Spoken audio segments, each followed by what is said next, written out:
Kumusta mga kababayan? Saan ka man ngayon? Sa US, Canada, Hong Kong o kahit sa UAE? Welcome sa ating ilang mga minuto na deep dive sa Philippine politics. Ako si #WalkWithLan at ngayon pag-uusapan natin ang isang mainit na issue, ang impeachment case laban kay Vice President Sara Duterte. Pero teka ha, bago tayo magsimula, i-hit mo na yung subscribe button, i-like at i-share sa mga kaibigan mo sa abroad. Kung gusto mong suportahan ang content na ganito, magpadala ng super thanks kahit maliit, malaking tulong para may pagpatuloy natin ito. Bakit nga ba mainit ang impeachment na ito? Noong February 2025, nakatanggap ang Senate ng Articles of Impeachment laban kay Sara Duterte dahil sa umano'y misuse ng 612.5 million pesos confidential funds. Pero mga kababayan, mas malalim na kwento rito. Is it a political vendetta o talagang may basihan?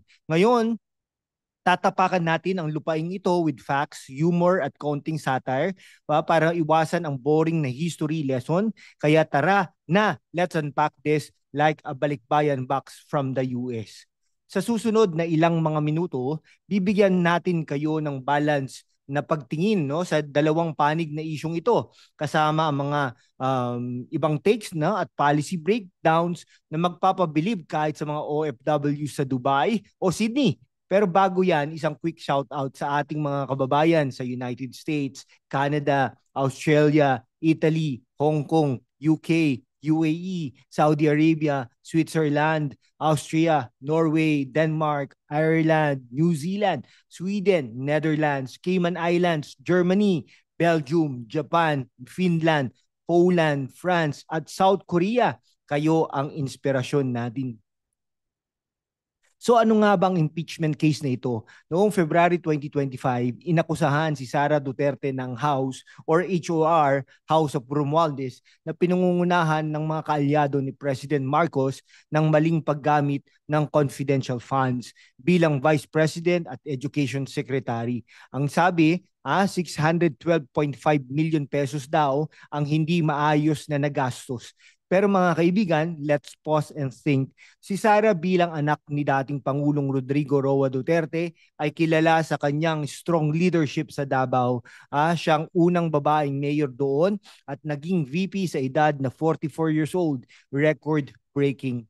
Pero heto ang twist sabi ni Senator Francis Tolentino, isang intelligent na abogado, na lawyer, ang impeachment na ito ay parang isang teleserye na naipit sa deadline. Sa kanyang speech noong June 2025, sinabi niya na ang impeachment ay dapat na i-dismiss dahil sa constitutional deadline kung hindi tapos bago June 30, 2025. Wala na, basura na.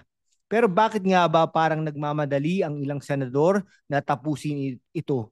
Is it because they are afraid na mapahiya ang administrasyon o dahil malakas pa rin ang suporta kay Sara lalo na sa Mindanao at sa mga OFWs? Imagine mga kababayan, ang House of Representatives bilang isang cooking show, si Sara ang chef na gumagawa ng adobo pero biglang sinabi ng judges, hindi tama ang paggamit mo ng suka. Pero pag titignan mo, yung suka galing sa kanila. Seryoso though, let's look at the evidence. Walang konkretong ebidensya na inilabas publicly na nagpapakita ng corruption. Ang sabi ng critics, it's all about political maneuvering para masabotage ang 2028 presidential bid ni Sara. Kung curious ka sa full story, i-comment mo sa baba, Team Sara o Team Marcos, at i-share mo ito sa grupo ng OFWs mo sa WhatsApp. Let's be fair. Sa isang banda, ang mga pro-impeachment tulad ng mga kaalyado ni Marcos, sinasabi na kailangan ng transparency sa confidential funds. Sabi nila, bilang Education Secretary, dapat ipaliwanag ni Sara kung saan napunta ang pera. Fair enough, right? Transparency is key in a democracy. Pero sa kabilang banda, ang kampo ni Sara kasama ang mga supporters sa Mindanao at abroad, sinasabi na ito ay political vendetta. Bakit? Dahil ang Marcos Duterte Alliance na nanalo ng landslide noong 2022 ay nagkagulo na. Si Sara mismo noong August 2024, binatikos niya ang Marcos admin sa mga isyung tulad ng disaster management at healthcare. At noong March 2025, nang arestuhin ang kanyang ama na si Rodrigo Roa Duterte ng ICC, sinabi niya na ito ay affront to our sovereignty. Q-clip, ay talagang ano ha. Ang tanong is, this impeachment a way to silence her o talagang may mali sa paggamit ng pondo? Isang OFW sa Dubai ang nagsabi sa akin sa isang Zoom call, Kuya, si Sara ang nagbigay ng pag-asa sa amin nung mayor siya sa Davao. Yung Peace 911 program niya nakatulong sa mga komunidad. Kaya kami, Team Sara pa rin. Pero may isa pang OFW sa Canada na nagsabi, kailangan natin ng accountability. Kung may mali sa pondo, kailangang imbestigahan. Sino ang tama? Both sides have a point. Kaya kailangan nating maging critical thinkers. Si Sara hindi lang anak ni Rodrigo Roa Duterte. Siya ay isang leader na may sariling pangalan. Bilang mayor ng Davao, no? Naglungsad siya ng mga programang tulad ng Biyaheng Duterte na tumutok sa education, health at poverty alleviation. Sa TikTok, makikita mo siyang kumakain ng Jollibee at nakikipagkwentuhan sa OFWs. Relatable, di ba? Sa Qatar, kasama si Senator Amy Marcos, nagbanding sila with OFWs over Chicken Joy. Pero hindi lang yan ha. Ang Magnegosyo Taday, program niya ay tumulong sa mga babae at LGBTQIA+ na magsimula ng negosyo. At bilang Education Secretary, naglungsad siya ng kalusugan food trucks para labanan ang malnutrisyon sa mga bata. Kaya naman, sa isang survey noong May 2025, 50% ng mga Pilipino ay hindi sumang-ayon sa impeachment niya. Kung si Sara ay isang superhero, ang kanyang superpower ay relatability, habang ang ibang politikong nakasuit at tie, si Sara naka-TikTok kumakain ng extra rice sa Jollibee. Pero seryoso ha, her program show na kaya niyang mag-deliver. So bakit nga ba siya pinupunteriya? Ang tunay na laban dito ay hindi lang tungkol kay Sara. It's Marcos versus Duterte. Round 2. Noong 2022, nanalo sila bilang tandem. Pero ngayon, parang teleserye na may betrayal. Si Marcos mas pro-US habang si Sara naman at ang kanyang ama mas malapit sa China at Russia. Ang impeachment na ito, sabi ng isang analyst, ay para i-clear ang daan para kay House Speaker Martin Romualdez sa 2028 presidential race. Lintik na yan. Pero heto ang catch, ha? Si Sara ay may malakas na suporta sa Mindanao at sa mga OFW. Kung ma-impeach siya, baka mag-backfire ito sa admin.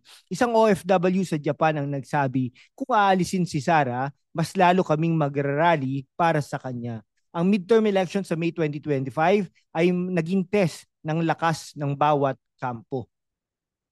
Ano ang tingin mo? Magpapadala ka ba ng super thanks para suportahan ang aming pagsusuri?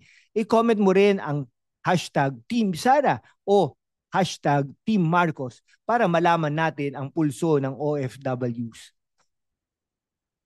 Para sa ating mga OFW sa US, UK, Canada, Australia at iba pang bansa, bakit mahalaga ang isyong ito? Ang politika sa Pilipinas ay direktang nakakaapekto sa issue, sa inyo. Halimbawa, ang kalusugan food trucks ni Sara ay tumutulong sa mga bata ng OFWs na naiwan sa Pinas. Kung ma-impeach siya, baka maapektuhan ang mga ganitong programa. Sa kabilang banda, ang transparency sa pondo ay mahalaga para siguraduhin hindi nasasayang ang inyong pinaghihirapan abroad. Kung ang Pilipinas ay isang barko, si Sara ang kapitan na may puso para sa masa. Pero ang ilan sa crew gusto siyang itapon sa dagat. Pero mga kababayan, kayo ang tunay na kapitan at ang inyong boto at boses ang magdidesisyon sa 2028. So, ano ang natutunan natin? Ang impeachment case kay Sara Duterte ay hindi lang tungkol sa pera. Ito ay tungkol sa power, loyalty at ang kinabukasan ng Pilipinas. Si Senator Tolentino ay tinawag nating intelligent. Ay tama, ang prosesong ito ay may deadline at kung hindi maayos na napatunayan, it's a win for Sara. Pero ang tunay na panalo, mga kababayan, kayo mga kababayan na nanonood at nag-iisip ng kritikal. Kaya naman, i-hit mo na yung subscribe button, i-like at i-share sa mga kaibigan mo sa Saudi, Japan o kahit sa Netherlands. Magpadala rin ng super thanks para maipagpatuloy natin ang ganitong content. Sa mga OFW dyan, salamat sa inyong sakripisyo. Kayo ang tunay na bayani. Comment down below ha. Ano ang susunod na topic na gusto mong pag-usapan natin? Philippine elections, OFW rights, o baka naman ang South China Sea. Maraming salamat at magandang gabi. Bayan!